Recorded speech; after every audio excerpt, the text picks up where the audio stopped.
এইটা তোমার গান, তুমি লোডশেডিং এ। A few moments later.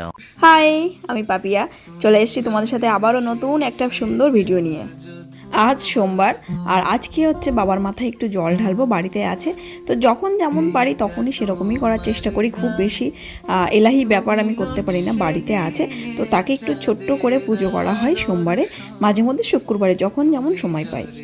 সকালে ঘুম থেকে উঠে টিউশনি পড়িয়ে এসে তারপরেই কিন্তু আমি ঠাকুর পুজোটা করে নিলাম। মা আজকে একটু সময় পাচ্ছে না তো ভাবলাম আমি সময় পাচ্ছি যখন আমি একটু করে নিই।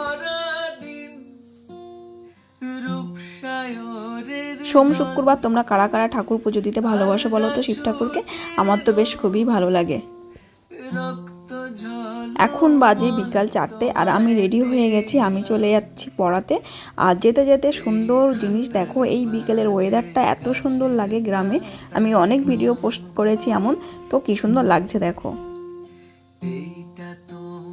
আমার সকাল সন্ধে দুবেলাই রুটিন থাকে টিউশনি পড়ানো, কারণ এখন যেহেতু ব্যাংকের কাজ ছেড়ে দিয়েছে সেহেতু নিজের খরচ চালানোর জন্য কিন্তু টিউশনি পড়ানো। মাস্টার সবাই ভালোবাসে আমাকে টিচার হিসেবে, কারণ আমি অনেক বছর ধরে পড়াচ্ছি, মিনিমাম 3 বছর হয়ে গেছে আমার এই লাইনে। আগে একটা স্কুলেও পড়াতাম, তোমরা অনেকেই দেখেছো, এখন আর সেরকম পড়ানো হয় না।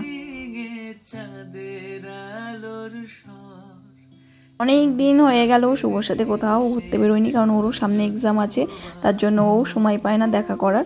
তো অনেক দিন পরে একটু দুজন মিলে ঘুরতে বেরোলাম। গ্রাম বাংলা রাস্তার পাশে এই যে ফুলগুলো, এগুলো কিন্তু খুব ভালো লাগে। আমার ইচ্ছা আছে ওই ফুলগুলো নিয়ে একদিন শ্যুট করার, কারণ বেশিরভাগই দেখি মেকআপ আর্টিস্টগুলো ওই ফুল নিয়েই কিন্তু ফুলের খোপা করে, খুব সুন্দর লাগে দেখতে। তো আমারও ইচ্ছা আছে আমিও একদিন ওগুলো নিয়েই আমি করব কাজ। যাই হোক, কথা বলতে বলতে দেখো নদীর ঘাটেও চলে আসলাম।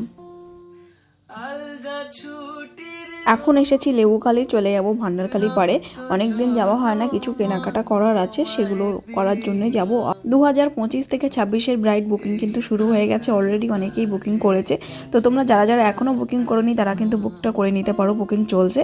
আর আমার কিন্তু কিছু কিছু ব্রাইড পড়েছে, তো সেগুলো তোমাদের সাথে শেয়ার করব। শিয়ালদায় কাজে গিয়েছিলাম, তো সেখান থেকে এই জুতোটা নিয়েছিলাম, খুব পরার ইচ্ছা, এত বড় বড় হিল, কিন্তু আমি কোনো দিনই হিল পরে হাঁটতে পারি না, যার জন্য হিলটা বাড়িতেই থাকে। তো ভাবলাম একটু পরে মাঝে মধ্যে যখন ভিডিও শ্যুট হয় শাড়ি পরি, তখনই কিন্তু এই হিলটা ক্যারি করি। দেখো তোমাদের সাথে কথা বলতে বলতে একটা পার্সেলও চলে এসছে এখানে, আর এটা এসছে নাইকার থেকে, কারণ সামনে ব্রাইডের সিজন চলে এসছে, আমার কিছু জিনিস লাগবে। তো ভাবলাম এখন তো বড় বাজারে গিয়ে কেনা সম্ভব না, তো কিছু কিছু জিনিস যখন টুকটাক একটা দুটো জিনিস শেষ হয়ে যায় তখনই আমি নাইকার থেকে অর্ডার করে দিই, কারণ বেশ ভালো প্রোডাক্ট কিন্তু নাইকার থেকেই পাওয়া যায়, বিশেষ করে মেকআপের প্রোডাক্টগুলো। একটা টং মেশিন ছিল, কারণ টং মেশিন আমার একটা ছিল বাড়িতে, সেটা খারাপ হয়ে গেছে, অনেক দিন হয়ে গিয়েছিল। তারপরে কিন্তু আমি এটা অর্ডার দিয়েছি, এটা কিন্তু আর লাস্ট দিয়েছিলাম একটা ফাউন্ডেশন। তো ছোট্ট একটা মিনি ব্লগ তোমাদের সাথে শেয়ার করলাম, ব্লগটা আর বেশি করবো না। কেমন লাগলো অবশ্যই জানিও, যারা বুকিং করুন এখনই করে নাও। সো দেখা হবে নেক্সট ব্লগে।